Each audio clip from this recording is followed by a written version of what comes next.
पुण्यातील बाबा भिडे पूल आजपासून वाहतुकीला बंद करण्यात आलेला आहे। मी सध्या त्याच परिसरात उभा आहे आणि आपण पाहू शकतो तर हा वाहतुकीसाठी काही काळासाठी खुला करण्यात आलेला बाबा भिडे पूल आजपासून संपूर्ण वाहतुकीसाठी बंद करण्यात आलेला आहे।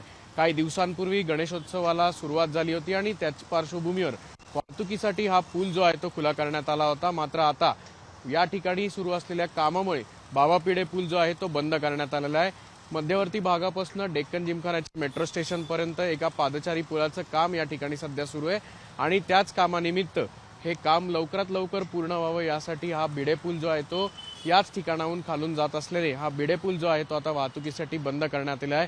गणेशोत्सवाच्या पार्श्वभूमीवर होणारी गर्दी लक्षात घेता वाहतुकीसाठी म्हणजे अगदी दुचाकी आणि तीन चाकी गाड्यांसाठी हा भिडे पूल जो आहे तो सुरू करण्यात आला होता। त्यामुळे शहरातल्या मध्यवर्ती भागातली वाहतूक कोंडी काहीशी कमी झाली होती। मात्र आता पुन्हा एकदा हे काम जे आहे पादचारी पुलाचं ते सुरू झालेलं आहे आणि आपण पाहू शकतो तर हे दोन्ही साइडनी जे बॅरिकेडिंग आहे ते भिडे पुलाला टाकण्यात आलेलं आहे आणि दोन्ही बाजूला म्हणजे नदीपात्राचे दोन्ही रस्ते जे आहेत ते या ठिकाणी आता बाबा भिडे पुलाला जे कनेक्ट होतात ते बंद करण्यात आलेले आहेत। शहरातल्या मध्यवर्ती भागातला एक अत्यंत महत्त्वाचा मानला जाणारा हा पूल जो आहे तो आजपासून वाहतुकीला बंद करण्यात आला आहे। त्यामुळे शहराच्या नारायणपेठेत असेल किंवा जंगली महाराज रस्त्यावर असेल काहीसा वाहतुकीचा ताण येण्याची शक्यता देखील वर्तवण्यात येते।